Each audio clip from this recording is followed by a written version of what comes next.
Astrological coaching সেন্টারে যে সকল শিক্ষার্থীরা রয়েছেন তারা সামনের দিকে, যারা প্রথম ব্যাচে এবং যারা অতীতে বিএনএস একাডেমিতে যারা ক্লাস করেছেন, সকলের জন্য একটি পরীক্ষার আয়োজন করা হয়েছে।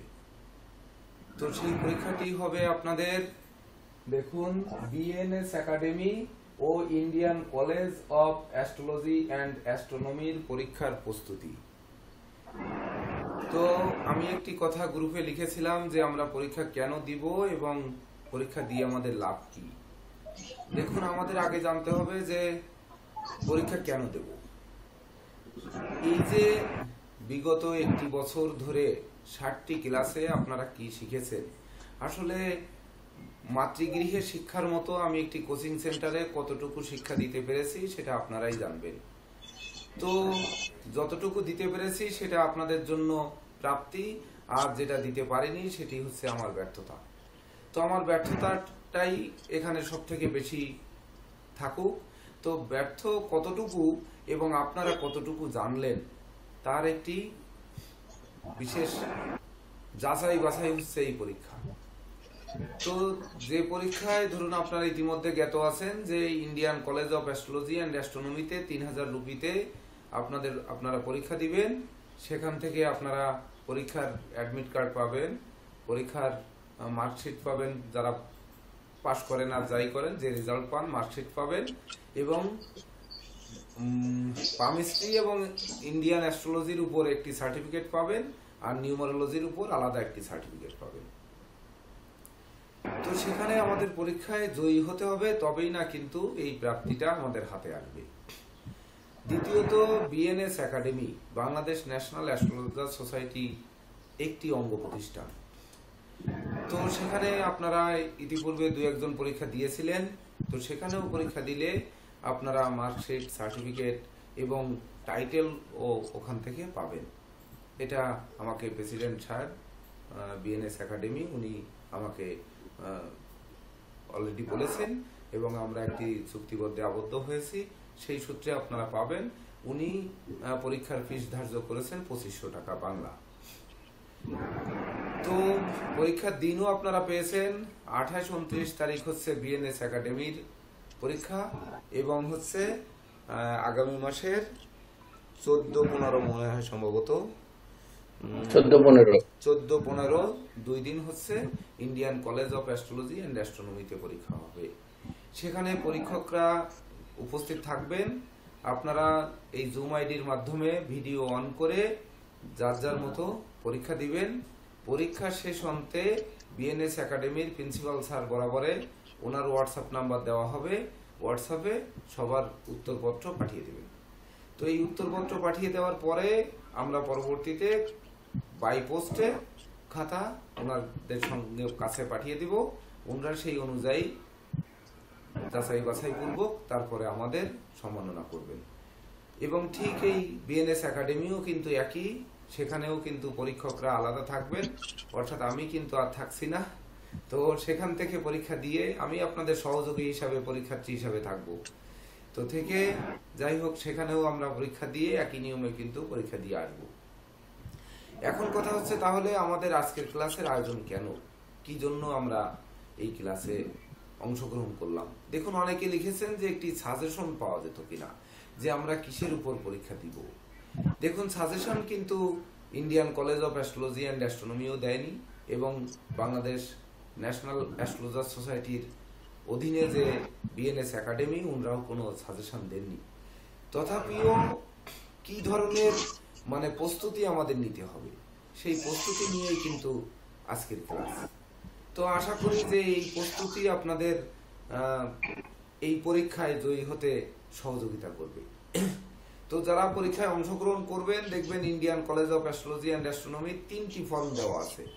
ওই 3টি ফর্মই আপনাদের পূরণ করে, ক্যাপিটাল লেটারে পূরণ করে আবার ওই গ্রুপেই দিয়ে দিলে হবে, অথবা সরাসরি আমার হোয়াটসঅ্যাপে দিলেও হবে। আমি প্রিন্সিপাল স্যারের বরাবরে পাঠিয়ে দেব, অথবা ওই গ্রুপে Indian college of astrology and astronomy principal স্যারের নাম্বার দিয়ে দিব, ওনার কাছে পাঠিয়ে দিবেন। তো গ্রুপে দিলে সব থেকে ভালো হবে, ওনাকে গ্রুপে অ্যাড করে নিব, উনি ওখান থেকে কালেক্ট করে করে নিবেন। এটা হলে যে কতজন পরীক্ষার্থী আমিও জানতে পারবো এবং ওনারাও জানতে পারবেন। তাছাড়া বাংলাদেশ ন্যাশনাল অ্যাস্ট্রোলজার সোসাইটির যে বিএনএস একাডেমি, ওনারাও এখান থেকে কালেক্ট করবেন। সব থেকে সেটাই ভালো হবে যে আমি অ্যাড করে নিলে ওনারা তো দেখতে পাবেন। তো এখন আমরা একটি ধারণার মধ্যে যাব যে কি ধরনের প্রস্তুতি আমাদের দরকার। আমরা যে বিগত 60টি ক্লাস করলাম, এই 60টি ক্লাসে আমরা আমাদের ঘাটতি কোথায় রয়েছে, বা ধরুন একটা সম্ভাব্য কি ধরনের প্রশ্ন আসতে পারে, সেই প্রশ্নে আমরা উত্তর দিয়ে জয়ী হব কিনা। পরীক্ষার সময় থাকবে 2 ঘন্টা, হচ্ছে 8টি প্রশ্ন থাকবে, একটি নির্দিষ্ট প্রশ্ন সহ 7টি প্রশ্নের উত্তর দিতে হবে। মানে 8টি প্রশ্নের উত্তর দিতে হবে লিখিত, আর ভাইভাতে দিতে হবে 3টি সাবজেক্টের উপরে ন্যূনতম 6টি করে উত্তর, আরো বেশিও হতে পারে। তো সেই অনুযায়ী আমরা একটি ধারণার দিকে যাব। তো আমাদের সময় কিন্তু কম, অনেক ধারণা আমাদের নিতে হবে।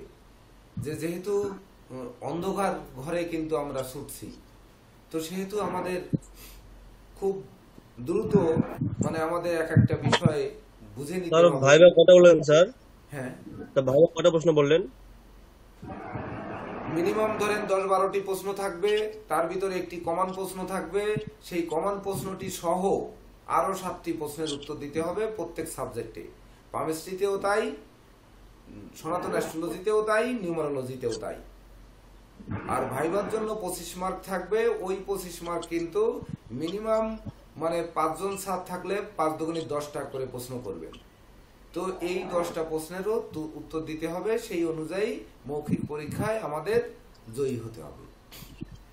তো আমরা হচ্ছে পরীক্ষার প্রস্তুতিমূলক এই ক্লাসটি, যে এই আমরা কি ধরনের প্রস্তুতি নেব, আপনারা যে সাজেশন চেয়েছিলেন তার একটি সাজেশনের আলোচনা কিন্তু এই ক্লাসে করা হবে।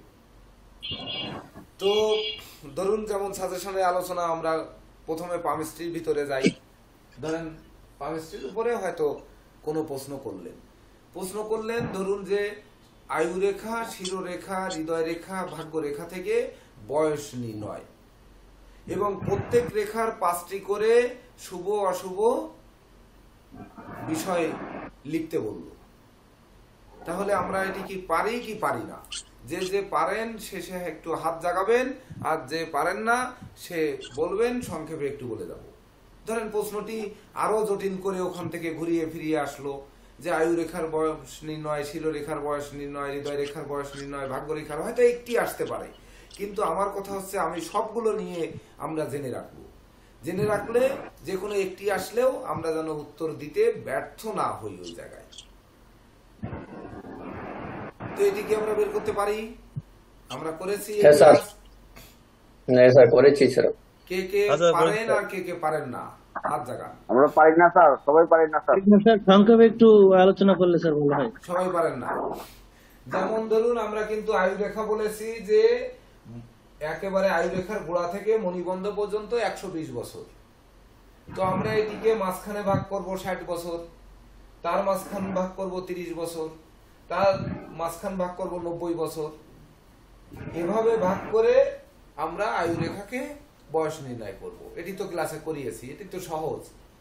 শিরোরেখার আমরা বয়স নির্ণয় করব কিভাবে? শিরোরেখা শুরু থেকে মঙ্গলের ক্ষেত্র পর্যন্ত 75 বছর ধরব। তো সেই 75 বছর যে ধরব, তার ভিতর এই যে তর্জনী এবং মধ্যমা আঙ্গুলের মাঝ বরাবর রেখা টানবো সেটি 25 বছর, অনামিকা এবং মধ্যমার মাঝ বরাবর রেখা টানবো 50 বছর, আর মঙ্গলের ক্ষেত্রের মধ্যে টাচ করেনি বা অবস্থা এটি পর্যন্ত 75 বছর, আর বাকি সময়টুকু মঙ্গলের ক্ষেত্রের মধ্যে যেটি সেটি হচ্ছে আর 25 বছর, এই 100 বছর। ঠিক একই রকম ভাবে হৃদয় রেখার বয়স নির্ণয় করবো হচ্ছে কনিষ্ঠা এবং অনামিকার মাঝ বরাবর রেখা টেনে প্রথম ভাগকে 25 বছর, অনামিকা এবং মধ্যমার মাঝ বরাবর রেখা টেনে দ্বিতীয় ভাগকে 50 বছর, মধ্যমা এবং তর্জনী আঙ্গুলের মাঝ বরাবর রেখা টেনে 75 বছর, আর বাকি বৃহস্পতির ক্ষেত্রটা 25 বছর, অর্থাৎ 100 বছর।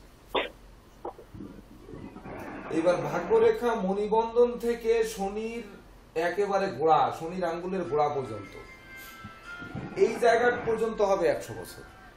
তো তখন আমরা এটিকে 4 ভাগে ভাগ করব।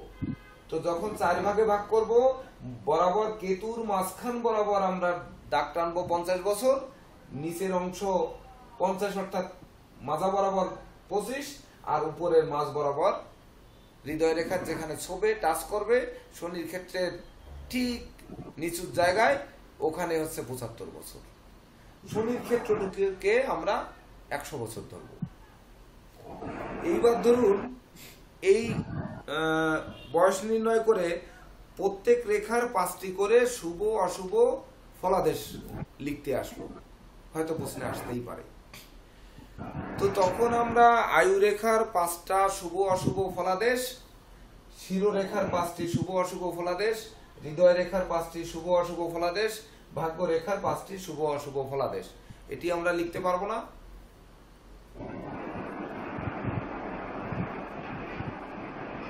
মানে আয়ু রেখা ভালো থাকলে কেমন হয়, আয়ু রেখায় জব থাকলে কেমন হয়, তিল থাকলে কেমন হয়, ভাঙা থাকলে কেমন হয়, এইরকম।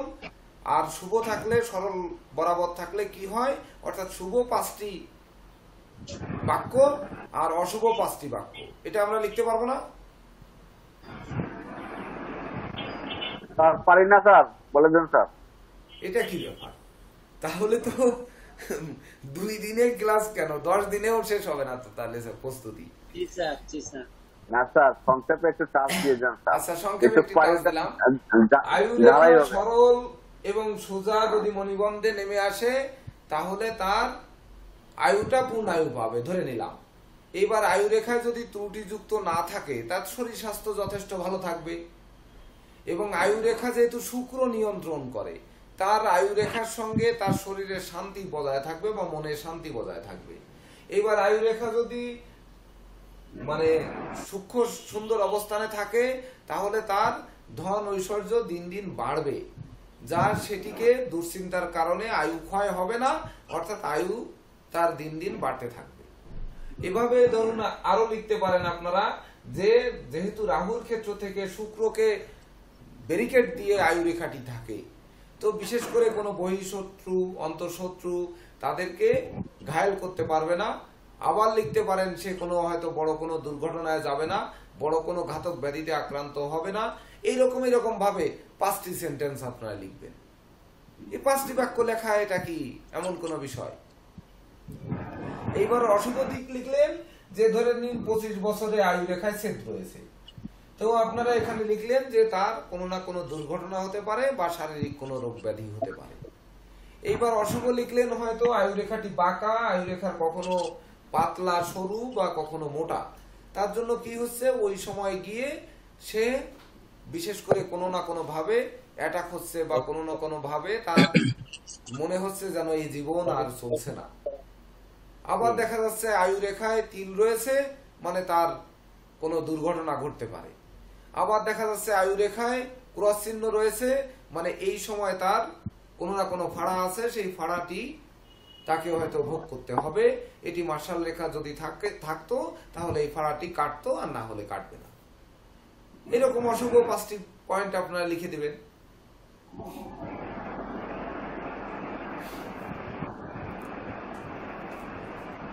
এবার শিরোরেখা ধরেন যদি সোজা একেবারে মঙ্গলের ক্ষেত্রে টাচ করে, তাহলে সেই ব্যক্তি মস্তিষ্ক সুন্দর, সে সুঠাম দেহের অধিকারী, সে ভালো মনের মানুষ।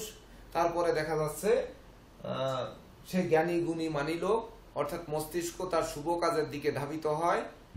এইরকম দিকগুলো আপনারা লিখলেন।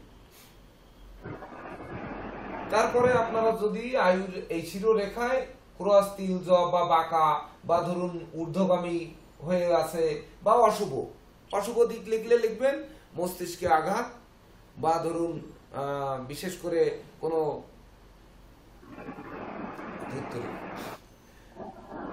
মানে গলা থেকে মাথা পর্যন্ত কোনো রোগ, মস্তিষ্ক বিকৃতি, অধিক আবেগ প্রবণতার জন্য তার ক্ষতি, বা ধরুন তার জমি জমা সম্পর্কিত কোনো মামলা মোকদ্দমা বা কোনো বিরোধী শত্রুর আক্রমণে তার আঘাত, এই সকল দিক দিয়ে আপনারা 5টি বাক্য লিখে দিলেন। ধরে নেওয়া যাবে না যে আমি যা বলছি এই প্রশ্নই কিন্তু আসবে, এমন কিছু নয়। অর্থাৎ বইয়ের ভাষা বাদে আপনাদের ভাষায় কিন্তু এগুলো লিখতে হবে, এটি মাথায় রাখতে হবে। বইয়ের ভাষায় লিখলে কিন্তু মার্ক কমে যাবে, আপনাদের ভাষায় লিখলে মার্ক বাড়বে। এটাই কিন্তু আমি যত জায়গায় পরীক্ষা হয় আমি সেই পরীক্ষকদের সাথে আলাপ আলোচনা করে এটি কিন্তু বুঝেছি।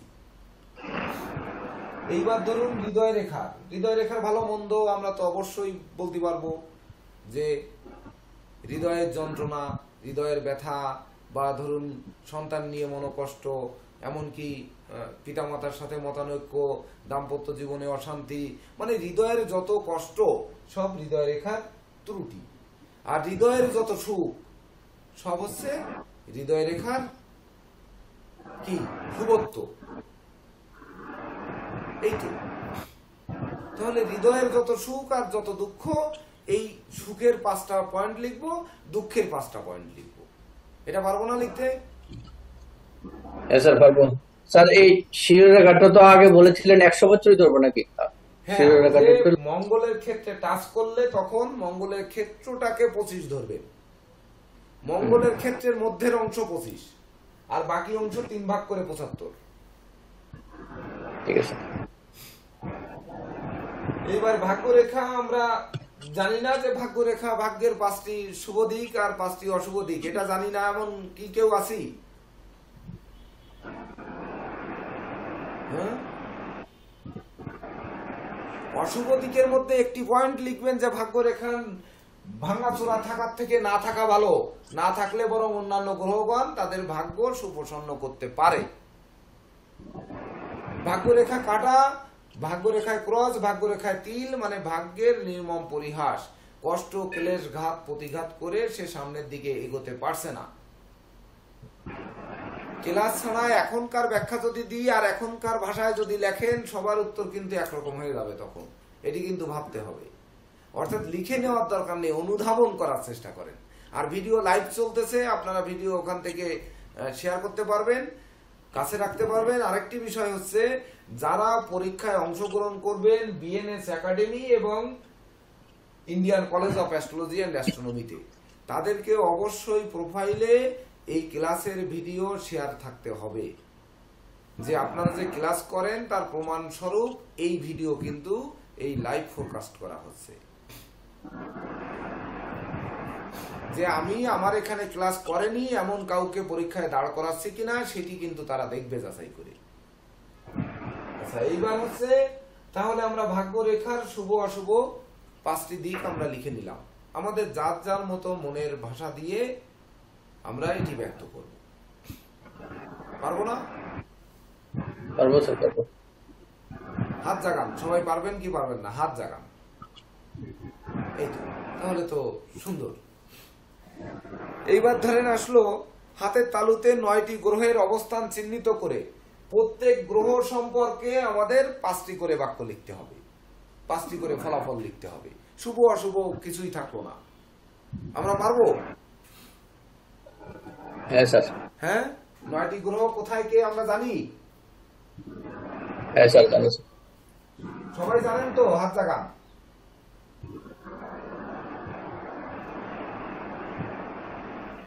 সবাই জানি 9টি গ্রহ কোথায় কোথায় সবাই জানি? স্যার সুন্দর, জানি স্যার। তাহলে জানলে সেই ক্ষেত্রগত শুভ অশুভ 5টি করে বাক্য লিখতে পারবো না? হয়তো 5টি না এসে 3টি আসলো। হ্যাঁ স্যার, পাওয়া যাবে স্যার। ভেবে দেখুন যে 9টি গ্রহের আমরা অবস্থান নির্ণয় করব ঠিক এভাবে। এই যে একেবারে সহজ। এইবার এই হচ্ছে রাহু, এই হচ্ছে শুক্র, এই হচ্ছে চন্দ্র, এই কেতু, এই মঙ্গল। আমরা একে দিতে পারবো না? বৃহস্পতি, শনি, রবি, বুধ, মঙ্গল, কেতু, রাহু, শুক্র এবং চন্দ্র। পারবো না একে? প্রত্যেক ক্ষেত্রগত যদি হয় যে 5টি করে শুভাশুভ ফল বর্ণনা করুন, তাহলে এই জায়গা থেকে দাগ দিয়ে এভাবে টানবেন, বৃহস্পতি শুভ অশুভ এখানে লিখবেন খাতায়। শনি বরাবর টান দিবেন, এখানে নিয়ে শুভ অশুভ লিখবেন। অথবা বৃহস্পতিতে 1 নাম্বার দিয়ে 1 লিখবেন, শনিতে 2 নাম্বার দিয়ে 2 নাম্বার লিখবেন, রবিতে 3 নাম্বার দিয়ে 3 নাম্বার লিখবেন, বুধে 4 নাম্বার দিয়ে 4 নাম্বার লিখবেন। এভাবে লিখে আসতে পারবো না আমরা? হয় এখান থেকে টান দিয়ে যদি খাতায় সম্ভব হয় তাহলে লিখবেন, না হলে 1 2 3 4 5 6 7 8 9 এইভাবে 1 নাম্বার দিয়ে 2 নাম্বার দিয়ে 3 নাম্বার দিয়ে এইভাবে 5টি শুভ অশুভ ফলাদেশ আমরা লিখে দিতে পারবো না? পারবো স্যার।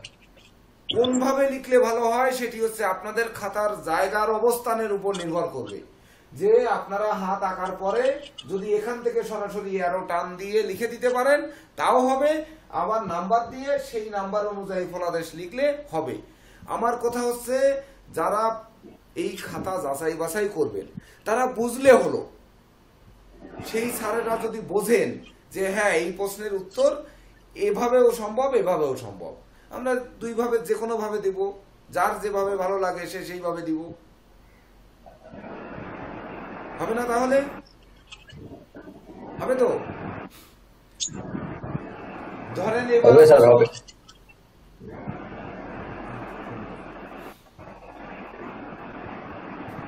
এইবার ধরেন প্রশ্ন আসতে পারে যে হাতের রেখায় কিন্তু বিভিন্ন ভাবে প্রশ্ন আসতে পারে, আমি শুধুমাত্র ধারণাটুকু আপনাদের দিয়ে যাচ্ছি। যেমন ধরেন প্রশ্ন আসলো যে রাহু রেখা, শুক্র রেখা, প্রভাব রেখা, ছায়াপথ রেখা অঙ্কন পূর্বক সংক্ষেপে ফলাফল ব্যাখ্যা করুন। এইবার কি হবে?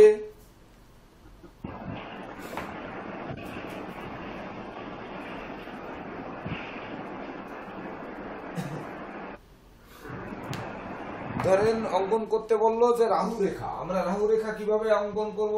এভাবে করব, এই। তারপরে আসলো শুক্র রেখা, তাহলে আমরা শুক্র রেখা কি বলেছে, শুক্র রেখা বা প্রভাব রেখা।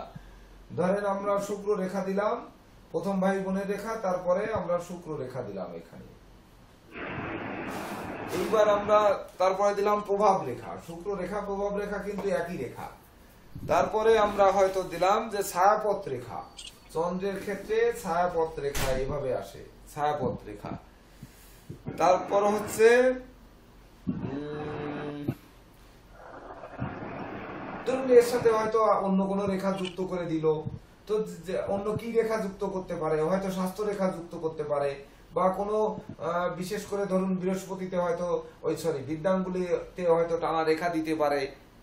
তো এই রেখা অঙ্কন করে যে রেখার নাম দিই সেই রেখাটি নাম অঙ্কন করে আমরা এখানে নাম্বার দিব 1, নাম্বার দিব 2, নাম্বার দিব 3, নাম্বার দিব 4, এই অনুযায়ী 1 2 3 4 আমরা 5টি করে শুভ অশুভ ফলাফল লিখব। এটা পারবো না? পারবো স্যার, পারবো। কি পারবো? পারবো স্যার। পারবো স্যার। সুন্দর, পারবো স্যার। আচ্ছা আচ্ছা। এইবার ধরেন প্রশ্ন আসতেই পারে যে বিবাহ রেখা, প্রেম বন্ধুত্ব রেখা, সন্তান রেখা, ভ্রাতাভগ্নী রেখা অঙ্কন পূর্বক সংক্ষেপে ফলাফল ব্যাখ্যা করুন। তাহলেও কিন্তু আমাদের এই একই জায়গায় যেতে হবে। আমি এতগুলো জড়িয়ে বলতেছি কেন, যে ধরেন খুচরো খুচরো একটা একটা করে প্রশ্ন আসলো, কিন্তু আমরা সবগুলোকে জেনে রাখবো যেন কোনো জায়গায় আমরা ব্যর্থ না হই। তো এবার আমাদের কি হবে, কি বললাম প্রশ্ন? ধরেন আসলো বিবাহ রেখা, প্রেম বন্ধুত্ব রেখা, তাহলে বিবাহ রেখা দিলাম, এই প্রেম বন্ধুত্বের রেখা দিলাম, প্রেমের রেখা, শুক্রের ক্ষেত্রে প্রেমের রেখা দিলাম। তারপরে ধরেন দিলাম বন্ধুত্ব রেখা, সন্তান রেখা, ধরেন সন্তান রেখা দিলাম। এইবার ভাই বোনের রেখা দিলাম, ভাই বোনের রেখা। তারপর হচ্ছে এই ধরেন এইগুলো অঙ্কন পূর্বক আমাদের 5টি করে বাক্য বা সংক্ষেপে ফলাফল ব্যাখ্যা করতে বললো। সবসময় 5টি থাকবে, 7টি থাকতে পারে, বা ধরুন সংক্ষেপে ফলাদেশ থাকতে পারে, যেভাবে থাকে আমরা সেভাবে লিখবো। তাহলে বিবাহ রেখা আমরা 1টি থাকলে কি হয়, 2টি থাকলে কি হয়, বা বিবাহ রেখা একটি ছোট একটি বড় থাকলে কি হয়, বিবাহ রেখা রবি রেখায় টাচ করলে কি হয়, রবি রেখা ছেদ করে বের হয়ে গেলে কি হয়, বিবাহ রেখা কাটা থাকলে কি হয়, বিবাহ রেখা বেঁকে হৃদয় রেখাকে টাচ করলে কি হয়, হৃদয় রেখা কেটে বের হলে কি হয়। এর উপরে আমরা 5টি বাক্য লিখতে পারবো না? 5টি 7টি বাক্য লিখতে পারবো না? অবশ্যই স্যার, অবশ্যই। এই তো। তাছাড়া প্রেম বন্ধুত্ব রেখা, ধরেন প্রভাব রেখা আর প্রেম বন্ধুত্ব রেখা একই, যে কতটা প্রেম কতটা বন্ধুত্ব হবে সেটি শুক্রের শুভত্বের উপর নির্ভর করবে। অর্থাৎ শুক্রের ক্ষেত্রে শুভত্বের কথা উল্লেখ করে তারপরে প্রেম বন্ধুত্বের কথা লিখতে হবে, যে প্রেম বন্ধুত্ব শুভ হবে না অশুভ হবে না ঘাতক হবে কি হবে, এটি কিন্তু আমাদের এই শুক্রের অবস্থানকে সঙ্গে নিয়ে লিখতে হবে। এমনকি বিবাহ রেখার ক্ষেত্রেও কিন্তু বুধের ক্ষেত্রে যেহেতু বিবাহ রেখা থাকে, বুধকে সঙ্গে নিয়ে উত্তরটা লিখতে হবে। এবং ছায়াপথ ওই কি ভাই বোনের রেখা, সেটিও কিন্তু যে ভাই বোন কতজন হতে পারে, এই রেখা যদি ছোট থাকে তাহলে বোন হবে, যদি বড় থাকে তাহলে ভাই হবে। আবার দেখা যাচ্ছে ওই রেখা যদি কাটা থাকে, ওই রেখায় জব থাকে, ওই রেখায় তিল থাকে, তাহলে কোনো ভাই বোন অকালে জীবন অবসান ঘটতে পারে। এটি আমাদের 5টি কথা লিখতে এমন কোনো বিষয় নেই, কিন্তু মনে হয় 5টি 3টি 7টি যাই আসুক আমরা লিখতে পারবো না। সেক্ষেত্রে আমি কিন্তু আমার প্রাণপ্রিয় শিক্ষার্থীদের বলবো যে হাতে অবশ্যই রেখা অঙ্কন করে নাম্বার দিয়ে সেই নাম্বার অনুযায়ী রেজাল্টটা আপনারা দিবেন, এটাই মনে হয় ভালো হবে। এইবার ধরেন প্রশ্ন আসলো যে সলোমন রিং, ধরেন সলোমন রিং এর প্রশ্ন আসলো, সলোমন রিং, তারপরে হচ্ছে শুক্র বন্ধনী, এই হচ্ছে শুক্র বন্ধনী, তারপরে শনি বন্ধনী, তারপর হচ্ছে ধরেন সলোমন রিং, শুক্র বন্ধনী, শনি বন্ধনী, অঙ্কন পূর্ব সংক্ষেপে ফলাফল বা 5টি করে বাক্য লিখুন আলাদা আলাদা প্রকারে। আমরা সলোমন রিং এর 5টা শুভ অশুভ ফলাদেশ লিখতে পারবো না? পারবো কিনা? পারবো স্যার। কিন্তু বৃহস্পতিকে সঙ্গে নিয়ে লিখতে হবে, বৃহস্পতিকে সঙ্গে নিয়ে কিন্তু সলোমন রিং লিখবেন। শনি বন্ধনী যখন লিখবেন শনিকে সঙ্গে নিয়ে তারপর লিখবেন। এমনকি শুক্র বন্ধনী যখন লিখবেন তখন কিন্তু আমরা ভুল কোন জায়গায় করি, যে শুক্র বন্ধনী নাম বন্ধনীটা হয়েছে রবি আর শনি মিলে, রবি আর শনি মিলে কিন্তু শুক্র বন্ধনী হয়েছে। এই জায়গায় যে ভুলটা যেন আমরা না করি, যে নামে শুক্র বন্ধনী কিন্তু রবি আর শনিকে বন্ধন করেছে, অর্থাৎ রবি আর শনির অশুভ দিকগুলোকে দূর করে দেবে, দিয়ে শুক্র বন্ধনী কিন্তু শান্তি বা ওই শান্তির পতাকা উড়াবে, মানে গান বাজনা আঁকা লেখা অভিনয় আবৃত্তি আর্কিটেক্ট এই সকল দিকের তাকে ঝুঁকিয়ে দেবে। আর সেই সকল কাজের দিকে কিন্তু তার এই রবির কারণে সুনাম হবে, যশ হবে, খ্যাতি হবে, মানে রবির অশুভ দিক বেঁধে ফেলেছে। যেমন লক্ষণ শক্তিশাল বানায় পড়েছিল, হনুমান সূর্যকে না কে যেন সূর্যকে উদিত হতে দেয়নি, যতক্ষণ পর্যন্ত লক্ষণ জীবিত না হবে ততক্ষণ সূর্য উঠবে না। অর্থাৎ রবির অশুভ দিককে এই শুক্র বন্ধনী আটকে দিয়েছে, এবং শনির অশুভ দিক আটকে দিয়ে শুক্র বন্ধনী নাম দিয়ে শুক্রের শুভত্ব এই বন্ধনীর মাধ্যমে প্রকাশ করছে। যখন অশুভত্ব হবে তখন বলতেই পারবো যে এটা শনি এবং রবি কেন্দ্রিক অশুভ হওয়ার কারণে শুক্র বন্ধনীর অশুভত্ব গ্রাস করেছে। তাহলে পারবো না 5টি করে বাক্য তৈরি করতে? স্যার এখানে এই শনি আর রবির অবস্থান যদি খারাপ থাকে তখন শুক্রের শুভত্বটা নষ্ট করবে, মানে শুক্র বন্ধনীটা কখন শুভ দিবে আর কখন অশুভ দিবে একটু ক্লিয়ারেন্স করে দেবে। ঘটনা হচ্ছে কি, শুক্রের শত্রু তো 2টি, রবি আর চন্দ্র। চন্দ্রের সাথে এখানে কোনো ফ্যাক্টর তো নেই, আছে রবি, নেই স্যার।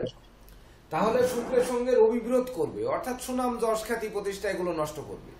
চন্দ্রের এখানে কোনো ব্যাপার স্যাপার নেই, কিন্তু আছে চন্দ্র হচ্ছে পরিবর্তন, পরিবর্তন, দৌড়াদৌড়ি, ছুটাছুটি বিভিন্ন জায়গায় করাবে। যেমন দেখুন, আমরা পড়াশোনা করলাম সনাতন অ্যাস্ট্রোলজিক্যাল কোচিং সেন্টারে, পরীক্ষা দিতে যাচ্ছি, সনাতন অ্যাস্ট্রোলজিক্যাল কোচিং সেন্টার 107 টাকা পরীক্ষার ফি নির্ধারণ করলো যে 2 দিন পরীক্ষা দিন।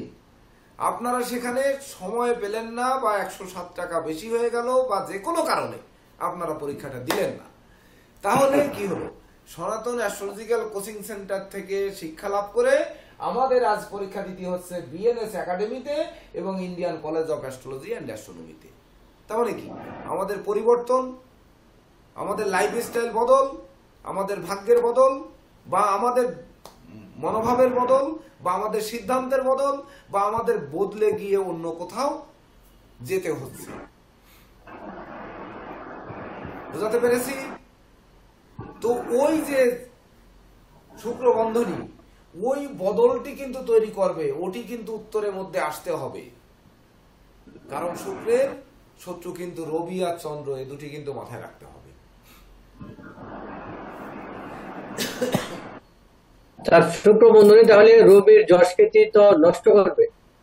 হ্যাঁ, এই শুক্র বন্ধনে যদি মসৃণ না থাকে, কাটাকাটি থাকে, যদি অশুভ থাকে, তাহলে অবশ্যই তার যশ খ্যাতি নষ্ট করবে।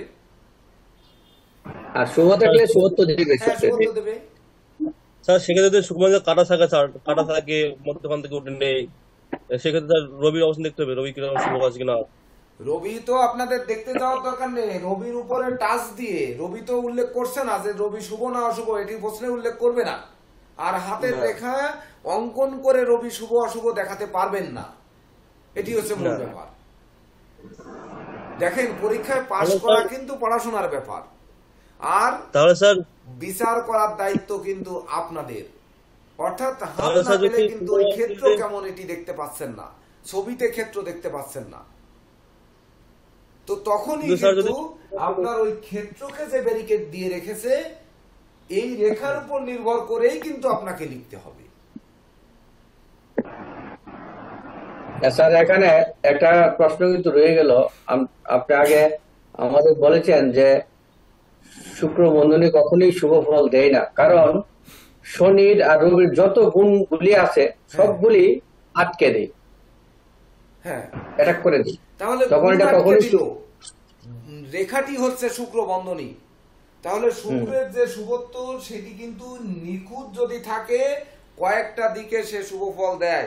সেটি তো বললাম, গান বাজনা, আঁকা লেখা, অভিনয় আবৃত্তি, এইসব দিকে দেয়, ঝুঁকায় মানুষকে ঝুঁকায়। এইবার ধরেন আমি নায়ক হব, আমি নায়িকা হব, আমি মডেলার হব, আমি ধরেন টিভির উপস্থাপক হব, আমি ধরেন নামজাদা শিক্ষক হব, তো এই যে হওয়ার জন্য দৌড়াদৌড়ি করায়, সেটি শনি কেন্দ্রিক বা রবি কেন্দ্রিক। এটিকে যশ দেবে, খ্যাতি দেবে, প্রতিষ্ঠা দেবে, তার ওই দিকে দেবে না মুখে কাদা মেরে দেবে, এই এসছে আর কি। মানে এই শুক্র বন্ধনীটা যদি ক্লিয়ার হয় তখন এটা দেবে, আর ক্লিয়ার না হলে দেবে না। ইয়েস, এইরকম। তাহলে আর আমাদের ভাবতে হবে, যখন শুক্র বন্ধনী দেখুন প্রশ্নগুলো যদি হুবহু এইভাবে এসে যায়, লাইভ ফোরকাস্ট হচ্ছে, কিন্তু ওই স্যাররাও কিন্তু দেখছেন, সকল স্যাররা কিন্তু দেখছেন, অলরেডি কালার্স লাইভে তারা ফলো করে রেখেছে। যদি হুবহু এসে যায় তখন বলবে যে স্যার তো আগের থেকেই শিখায় দিয়েছে। কিন্তু আমি বলতে চাচ্ছি যে আমি বিভিন্ন দিককে পেছিয়ে আমি বোঝাতে চাচ্ছি যে আমরা যাতে ওখান থেকে মুখ থুবড়ে না আসি, উত্তরটা যেন সেভাবে গুছিয়ে বলা হয় বা গুছিয়ে লেখা হয়। শুক্র বন্ধনীতে বৃহস্পতির বিষয়টা কেন দেখতে হবে? শুক্র বন্ধনীতে বৃহস্পতি দেখতে হবে তো বলিনি? না ঠিক আছে স্যার, সলোমন রিং বৃহস্পতিকে দেখতে হবে, শনি বন্ধনী শনিকে দেখতে হবে, ঠিক আছে। আর শুক্র বন্ধনী শনি এবং রবিকে দেখতে হবে। এই অনুযায়ী শুভ অশুভ 5টি 7টি বা 2টি যে বাক্য থাকে সেই অনুযায়ী তার ব্যাখ্যা করতে হবে। স্যার শনি বন্ধনে কি দেখে স্যার সময় পরীক্ষার সময় কিন্তু 2 ঘন্টা। কথা হচ্ছে যে আমরা একটু বেশি লিখব, কিন্তু বেশি লিখতে গিয়ে যেন সময় আবার নষ্ট না করি। 5টি বাক্য লিখতে বলেছে, আমরা 5টি বাক্যই লিখব।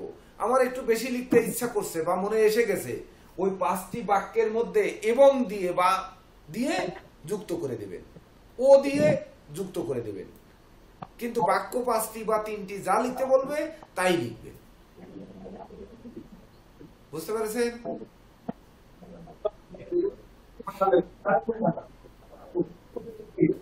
স্যামসাং SM ভিডিও অন করুন। মানুষ রায়, আপনাকে তো দেখতেই পারলাম না।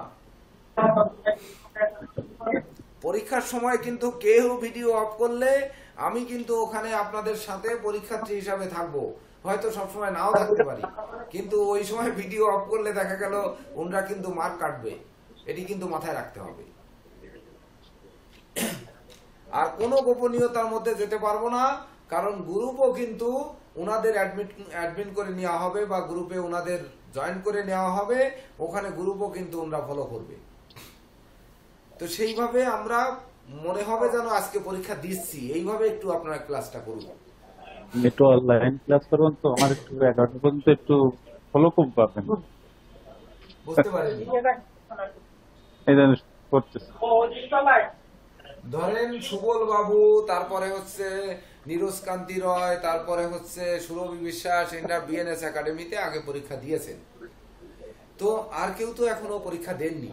তো এই যে দেননি মানে পরীক্ষা কিভাবে হয় এটা আপনারা তো আগে জানেননি, কিন্তু পরীক্ষাটা অবশ্যই ভিডিও অন করে আপনাদের ওখানে বসেই খাতায় লিখতে হবে এবং সেই অনুযায়ী 5 মিনিটের মধ্যে খাতার ছবি তুলে যে নাম্বার বরাবর পাঠাতে বলবে সেই নাম্বারে হোয়াটসঅ্যাপে পাঠাতে হবে। অর্থাৎ ওই কয়েকদিন মোবাইলে ওই ইন্টারনেটের উপরে ভরসা করলে হবে না। এই যে 4 দিন পরীক্ষা, এর জন্য আপনাদের ওই কি বলে, ওকে মেগাবাইট বলে নাকি, যাই হোক নেট কিনে নিতে বাদাম খাওয়ার পরিবর্তে নেট। হ্যাঁ, এটা কোনো কথা হলো? এইবার ধরুন প্রশ্ন আসতে পারে যে মার্শাল রেখা, দৈব রেখা, ভ্রমণ রেখা।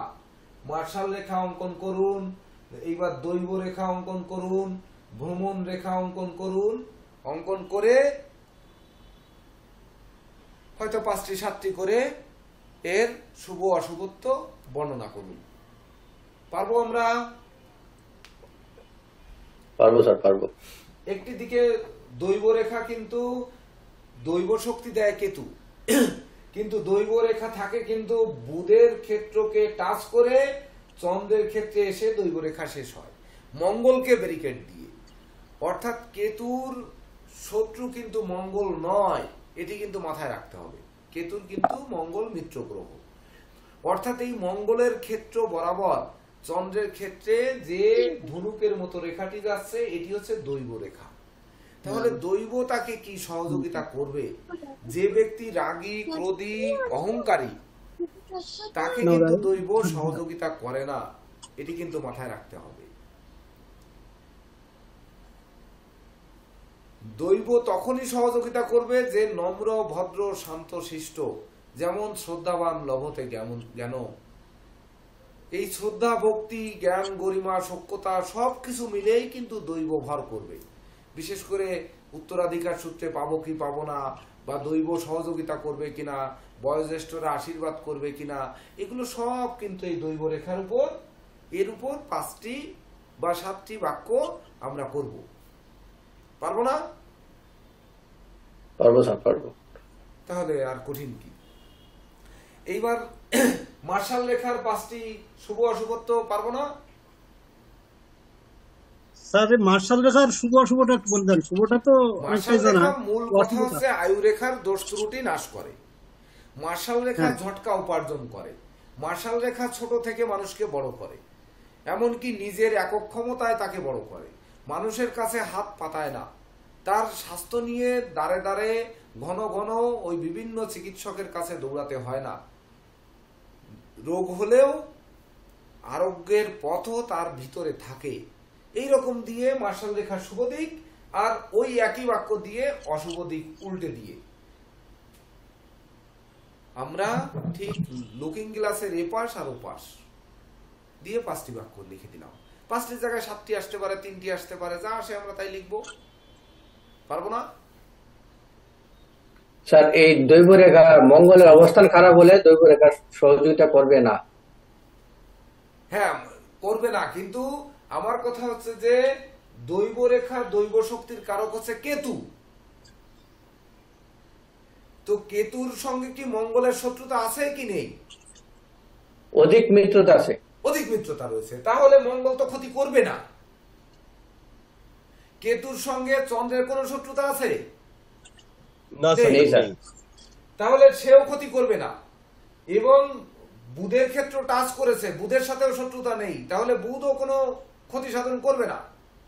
তাহলে দৈব রেখা থাকলে সে দৈব শক্তি পাবে, কিন্তু তার আচার আচরণ ব্যবহার কেমন হওয়া উচিত, তার মন কেমন হওয়া উচিত, সে কতটা ভক্তিমান মানুষ হওয়া উচিত, এইগুলোর উপর নির্ভর করবে দৈব তার মাথায় ছায়া দেবে না ছায়া উঠিয়ে দেবে। আমার প্রশ্নটা তো স্যার এখানেই, আমার প্রশ্নটা হলো এই যে তার আচার আচরণ ভালো হবে কিনা। তার যদি মঙ্গল খারাপ থাকে, শিরোরেখা খারাপ থাকে, তখন তো আচার আচরণ ভালো হবে না। আমার প্রশ্নটা তো এই জায়গাতে ওর ভিতরে একটি পয়েন্ট, নেগেটিভ পয়েন্টে আপনারা লিখে দিতে পারেন যে এই মঙ্গল যদি খারাপ থাকে, চন্দ্র যদি খারাপ থাকে, তাহলে কিন্তু এই দৈব রেখা থাকা সত্ত্বেও তারা চন্ডাল হবে, তাদের দৈব শক্তি থাকবে, কিন্তু প্রকৃত দৈবকে সে কোলের মধ্যে পাবে না। তার প্রশ্নটা তো বিপরীত হইতে পারে স্যার। কৌশলগুলো যদি সবই বুঝে ফেলেন, সবই কিন্তু একই রকম কৌশলে লিখবেন, তখন কিন্তু সবাই না স্যার, একই রকম না। মার্ক পেয়ে যাবেন, এইরকম একটা ব্যাপার হয়ে যাবে। কিন্তু স্যার দৈব রেখাটা বুধ থেকে শুরু হয়ে চন্দ্র পর্যন্ত আসবে না, চন্দ্র পর্যন্ত আসবে। বুধের ক্ষেত্রের মধ্যে প্রবেশ করতেও পারে, নাও করতে পারে, না করার সম্ভাবনা বেশি, কারণ হাত ভাঁজ করলে হৃদয় রেখায় ওই যে ভাঁজটা থাকে ওর উপরে কিন্তু মানে কোনো রেখা শেষটা ওঠে শেষটা না। কোথায় হবে? শেষটা কোথায়? শেষ চন্দ্রের ক্ষেত্রে যে কোনো জায়গায় আসতে পারে। হ্যাঁ সুজন, ঠিক আছে। মডেলে স্যার। তুমি তো ই করো নাই, মডেল রেডি রাখ। ও রেখে এসো, আচ্ছা ঠিক আছে, ওকে ঠিক আছে, ওকে। স্যার এবার দেখা গেল স্যার দৈব রেখা আছে কিন্তু কেতু অশুভ স্যার, সেক্ষেত্রে কি হবে স্যার? হ্যাঁ, কেতু অশুভ, তাহলে আপনারা ওই তখনই লিখতে পারেন কেতু অশুভ থাকলে তারা কেমন হবে। বলেন 2-3টি উত্তর বলেন, কেতু অশুভ কি হবে? কিন্তু অবসর দিলে স্যার দৈব রেখা সহযোগিতা যতই করুক, তার ভাগ্যের সাপোর্ট তো প্রথম পাচ্ছে না। তার দৈব শক্তির একটু হালকা পাতলা পাবে, কিন্তু পরিপূর্ণভাবে পাবে না। আরে এবং তার দ্রব্য থলি, শক্তি থলি, পেলেও- থলি, মানে যে বাজার করবে তার ব্যাগ নেই, দৈব দেখছে কিন্তু দৈবতা নেবে কিসের পরে? বাধা, বাধা। গভীর যোগ সাধনা স্যার, গভীর যোগ সাধনা মানুষ করতে পারে স্যার এগুলি বলতে পারবো স্যার, হ্যাঁ। এগুলি স্যার পারবো স্যার। আমরা সমস্ত এগুলি হলো- কাজে বাধা পাবো, মানে প্রার্থনা করব বাধা পাবো, ইষ্ট মন্ত্র নেবো বাধা পাবো, তন্ত্র মন্ত্র শিখবো বাধা পাবো, তারপরে মা বাবার আশীর্বাদ নিতে যাবো, আশীর্বাদ না দিয়ে লাঠি মানে চাটি মেরে দিল, মানে আগেই বাবা মাকে ধরে তো পেদাইছি, আর আজকে আশীর্বাদ নিতে যাব দৈব শক্তির জন্য আর আমাদের দিয়ে দেবে, এটা হয়? হবে বলে? আচ্ছা স্যার, এটা পারবো স্যার। না, এটা হবে না। আমার প্রশ্নটা এখানে, যেহেতু স্যার দৈব রেখা মানে তো দৈব যার প্রাপ্তি, যাকে দৈব দিবে তাকে তো শুভ না হলে তো দৈব আসবেই না। যেহেতু শনিবত রাহু কুজবত কেতু, তাহলে তো কেতু ভালো হতেই হবে, তাই তার দৈব রেখা দেখা দিবে। দৈব রেখা দেখা দেবে, আর না হলে দেখা দেবে না। আমার তো সেটাই মনে হচ্ছে, কারণ যেহেতু দৈব তাকে সহযোগিতা করতেছে, তো তার ধরেন আধ্যাত্মিক কেতু, মার্গকে- কেতু মধ্যম শুভ, দৈব আসছে দরজার কাছে, কিন্তু সে ঘরে প্রবেশ করতে পারবে না। ভাগ্য লক্ষ্মী দ্বারে আসলো, টোক্কা মারলো, দরজা খুলতে পারলো না, ঢুকতে পারলো না, চলে গেল, মুখ ফিরিয়ে নিল, এটি ঘটতে পারে। হ্যাঁ স্যার, অনেক আছে, দেখা যায় স্যার এরকম দৈব রেখা আসছে সে স্যার থাকতেই পারে। দৈব জনকে বলতে পারে। লটারিতে আপনি টাকা পেয়েছেন, টাকা তুলে নিয়ে আসতেছেন, আনার পথে ছিনতাইকারী নিয়ে চলে গেছে, অর্থাৎ দৈব কিন্তু তা দেয়নি। দৈব আপনাদের পুকুর খুঁড়ে 1 মণ স্বর্ণ পেয়েছেন, সেটি প্রত্নতত্ত্ব বিভাগ বা সরকারি বিভাগ এসে আপনার সেটি অ্যাটাক করে নিয়েছে, অর্থাৎ 1 মণ স্বর্ণ পাইলেন বা 1 কলসি টাকা পেলেন, এটি কিন্তু আপনারা কাজে লাগাতে পারলেন না। তাহলে দৈব রেখার কি শুভ দিল? বলুন, দিল দৈব ফল দিল? শুধু দৈব সাধনা লিখলে হবে না, দৈব ফল আদেশ ও কিন্তু লিখতে হবে। বুঝতে ঠিক আছে পারছেন? স্যার, পেরে যাবো।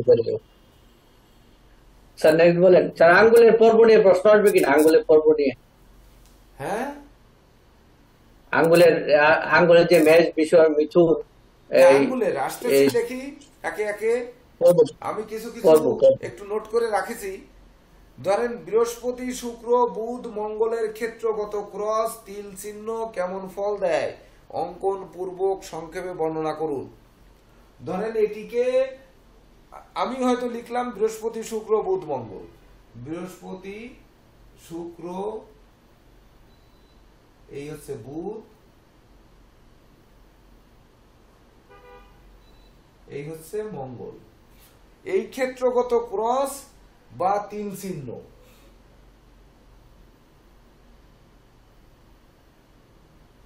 কেমন ফল দেয়, তাহলে এগুলো অঙ্কন করে সংক্ষেপে বর্ণনা করুন। এখানে কিন্তু আমাদের পড়ে রাখতে হবে যে 9টি গ্রহের ক্ষেত্রগত ক্রস এবং তিল চিহ্ন কেমন ফল দেয়। তার মধ্য থেকে হয়তো 2-3টি আসলো। আমি বলছি বৃহস্পতি, বুধ, মঙ্গল, শুক্র। এখানে প্রশ্ন আসতে পারে চন্দ্র, শনি, রবি বা কেতুর ক্ষেত্রগত ক্রস চিহ্ন বা তিল চিহ্ন কেমন ফল দেয়। তার মানে আমাদের 9টি জেনে রাখতে হবে। স্যার এখানে ঠিক এটা তো বুঝতে পারছি, এটা সবাই পারবো স্যার আমরা। এখানে কিন্তু একটা এই বৃহস্পতি ক্ষেত্রে ক্রস তিল, বৃহস্পতি ক্রস তিল, এটা কিন্তু একটা এটা এটা এটা জগা কিছু রয়ে গেল। ক্রস শুভ, তিল অশুভ, তাহলে এটা কি ফল, মিশ্র ফল দেবে, মানে দাম্পত্য জীবনে সুখ আসবে কিন্তু তার বাচ্চালতা থাকবে। কথা হচ্ছে বৃহস্পতিতে শুভ ক্রস চিহ্ন একমাত্র শুভ ফল দেয়, আর কেতুর ক্ষেত্রে গুজ্জ ক্রস একমাত্র শুভ ফল দেয়। কিন্তু বৃহস্পতি ক্ষেত্রে ক্রস তিল একসাথে থাকবে। প্রশ্নটা হলো বৃহস্পতি ক্ষেত্রে, আমার প্রশ্নটা হলো বৃহস্পতির ক্ষেত্রে কি একসঙ্গে ক্রস আর তিল থাকবে কিনা? যদি ক্রস থাকে তিল কেন আসবে? তিল আর ক্রস থাকে, আমি সেইভাবে বললাম আমাদের এটি বোঝার জন্য, মানে ক্লাসে আপনাদের টপিকসটা বুঝিয়ে দেওয়ার জন্য যে বৃহস্পতি ক্রস এবং তিল একসঙ্গে থাকতেই পারে। তাহলে বৃহস্পতিতে ক্রস চিহ্ন হচ্ছে শুভ কারক, আর সেখানে তিল হচ্ছে অশুভ কারক। দাম্পত্য জীবনে সুখ আনে, বলতে হবে দাম্পত্য জীবনে সুখ আসবে, কিন্তু তার প্রতিষ্ঠা হানি হবে, যশ হানি হবে, খ্যাতি হানি হবে, সে বাচাল হবে, বধির হবে, অপব্যয়ী হবে, নিন্দুক হবে, তার নেতৃত্ব, কর্তৃত্ব, শ্রেষ্ঠত্ব এগুলো হারাবে। এগুলো বলতে হবে। শুধু একটা সুখ হবে, কিন্তু বাকি কোনো দিকেই সে সুখী হবে না। Okay sir, thank you sir. এই ঠিক আছে, বুঝতে পারছি। বুধের ক্ষেত্রে ক্রস চিহ্ন তো কোন রকম এই শুভ ফল দেবে না, এটা তো জানি। হ্যাঁ স্যার, তাই তো। গবেষণা, তারপরে হচ্ছে গবেষণা, এসব দিকেই সে খারাপ ফল দেবে, এবং সেখানে তিল খারাপ ফল দেবে।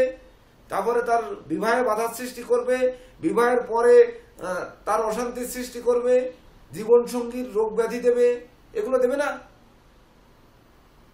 তো এই অনুযায়ী 5টি বাক্য, আর দূর ওখানে তো 100 বাক্য লিখতে পারার কথা আপনাদের, 5টি কেন পারবেন না?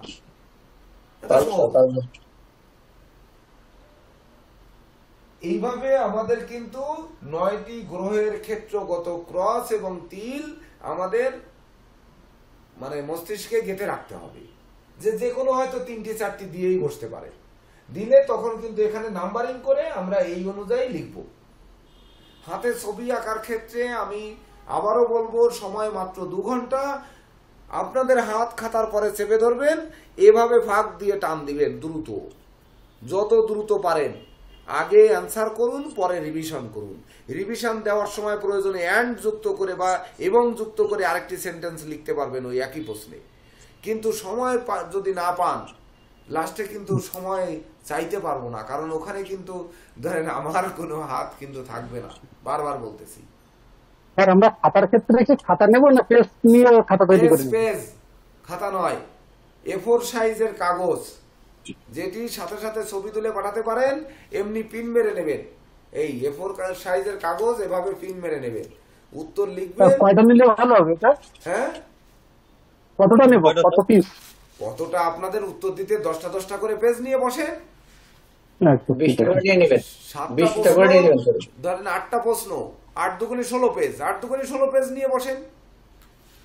এবার থেকে গেল, পিছন থেকে পিন খুলে রেখে দিলেন, কাগজ নষ্ট করার কি দরকার, এরকম হয়ে গেল। তবে কাগজ কেউ লিগ্যাল সাইজ যেন নিয়েন না, A4 সাইজ নিবেন। আর খাতা নিলে কিন্তু মানে বিপদ আছে, খাতা পাঠাতে টাঠাতে অনেক ঝামেলা আছে কিন্তু, আর পাঠাতে হবে যেহেতু ইন্ডিয়াতে, তো ঝামেলা তৈরি হবে। আর সবসময় যখন খাতা পাঠাবেন, মূল খাতা যখন পাঠাবেন তার একটা ফটোকপি করে কিন্তু রেখে তারপরে পাঠাবেন। দেখা গেল ওইটা ডাকে বাধা হতে পারে, আবার দেখা যাচ্ছে ইন্ডিয়ায় পাঠাতে আপনাদের অনেক খরচ হতে পারে, সেক্ষেত্রে খাতাগুলোকে আমার কাছে পাঠালেন, আমি একটা ডাকে পাঠিয়ে দিলাম। একটা সুবিধা হবে যে আপনারা যার যার ওখান থেকে 40 টাকায় সুন্দরবন কুরিয়ারে আমার অফিস বরাবর পাঠিয়ে দিলেন। পাঠিয়ে দিলে আমি সবার খাতা একসঙ্গে করে DHL এ বুকিং দিয়ে দিলাম বা আন্তর্জাতিক কুরিয়ারে বুকিং দিয়ে দিলাম, ইন্ডিয়াতে চলে গেল, হয়তো 500 টাকার বিনিময়ে চলে গেল, নাই 1000 টাকা লাগলো। কিন্তু প্রত্যেকে পাঠাতে গেলে কিন্তু ভেবে দেখুন, পোস্ট অফিসে যে যখন রেজিস্ট্রি করবেন প্রত্যেকের 250-300 টাকা চলে যাবে ওই ডকুমেন্টসটা পাঠাতে। আবার সবার আশেপাশে DHL থাকবে না বা আন্তর্জাতিক কুরিয়ার থাকবে না। আর যারা ইন্ডিয়ান আছেন, সরাসরি Indian college of astrology and অ্যাস্ট্রোনমির প্রিন্সিপাল স্যারের নাম, মোবাইল নাম্বার এবং অ্যাড্রেস দিয়ে দেব, ওই ঠিকানায় আপনারা ওখানেই পাঠিয়ে দিবেন। ওটা আর আমার কাছে পাঠাতে হবে না। আর বাংলাদেশে যেটি পাঠাতে হবে সেটি সুন্দর করে আগে তো ছবি তুলে আপনারা আমাদের প্রেসিডেন্ট স্যার বরাবর পাঠাবেন, বা যে স্যারের কাছে পাঠাতে বলেন প্রেসিডেন্ট স্যার সেখানে পাঠাবেন। পরবর্তীতে সুন্দর করে স্ক্যান করে আমার কাছে পাঠিয়ে দিন, আমি প্রিন্ট করে বের করে ওনার কাছে দিয়ে দেব, যাতে আর ওই খাতাটা না পাঠানো লাগে।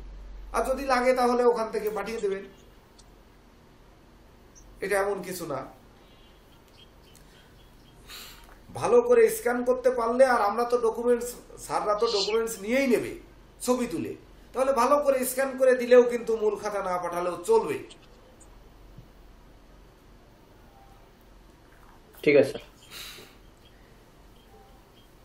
এইবার ধরেন আসলো, পরীক্ষা আসতে পারে এই যে ক্রস চিহ্ন, আমরা একটু আগেই ক্রস চিহ্নের ফলাদেশ দিলাম। এইবার যদি এসে বসে যে গুজ্জ ক্রস, ব্যবসা রেখা, স্বাস্থ্য রেখা চিহ্নিত করে 5টি বাক্যে বিশ্লেষণ করুন।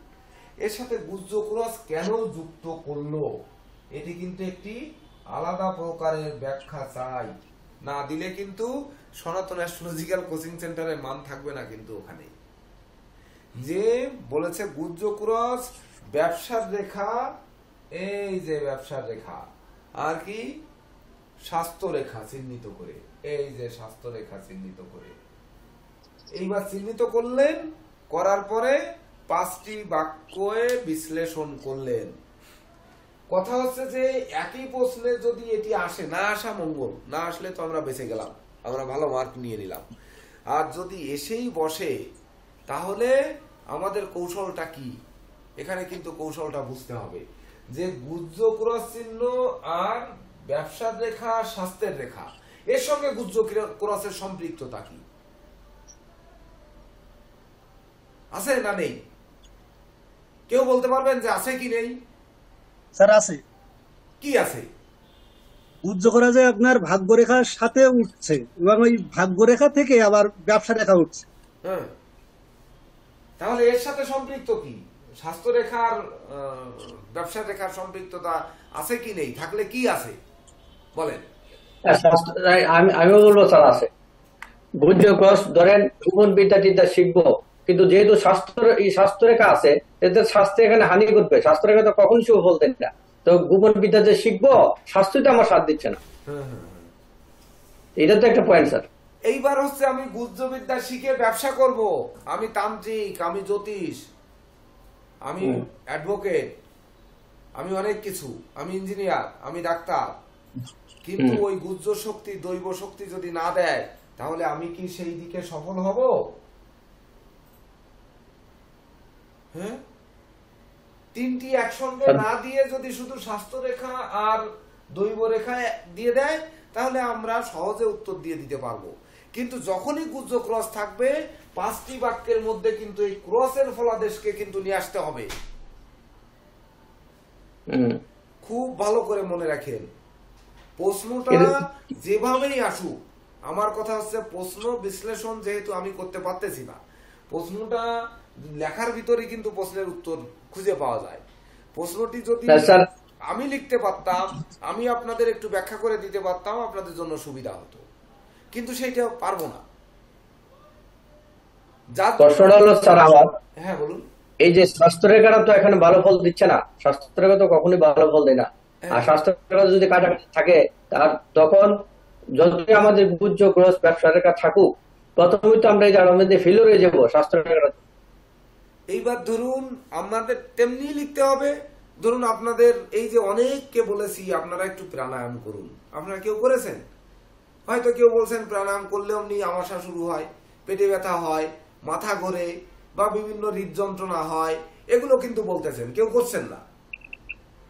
তাহলে এই যে গুজ্জ ক্রস গুপ্ত শক্তি দিচ্ছে, বলছে যে তুমি অমুক ব্যবসায় যাও, অমুক কর্মে যাও, অমুক দিকে যাও, অমুক কাজ করো, তোমার রোগ মুক্তি হবে, তুমি নিম পাতা বেটে খাও প্রত্যেক দিন, মানে ওই বেটে একটু খাও, তিতো খাও, দেখেন অ্যালার্জি কমে যাবে। কিন্তু আমি সেদিকে একাগ্র চিত্তে স্বাস্থ্যের দিকে নজর দিতে পারছি না, আমার দৈব যেটা বলছে আমি সেদিকে যাচ্ছি না, আমি দৌড়ে যাচ্ছি ডাক্তারের কাছে। তখনই কিন্তু যাচ্ছি আমরা অগণিত টাকা ঢালছি, কিন্তু আসলে তখন কিন্তু আমরা প্রকৃত রোগ মুক্তি পাচ্ছি না। আর আমাদের মনে যেটি বলছে, আমাদের মনই হচ্ছে বড় ডাক্তার, অর্থাৎ আমরা জ্যোতিষ, আমরা প্রেডিক্টিভ অ্যাস্ট্রোলজি শিখেছি, তো আমরা সেখানে প্রতিকার পদ্ধতি শিখেছি, তাহলে সেই রোগের উৎপাদন কোথা থেকে সেটি কিন্তু শিখেছি।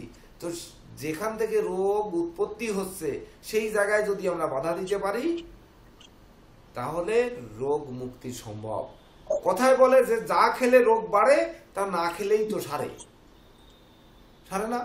ভাজা পোড়া খেলে পেট খারাপ হয়, ভাজা পোড়াটা না খেলে পেট ভালো থাকে না,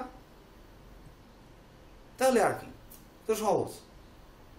এইভাবে দৈব ক্রস মানে গুজ্জ ক্রস রয়েছে, সঙ্গে স্বাস্থ্য রেখা রয়েছে।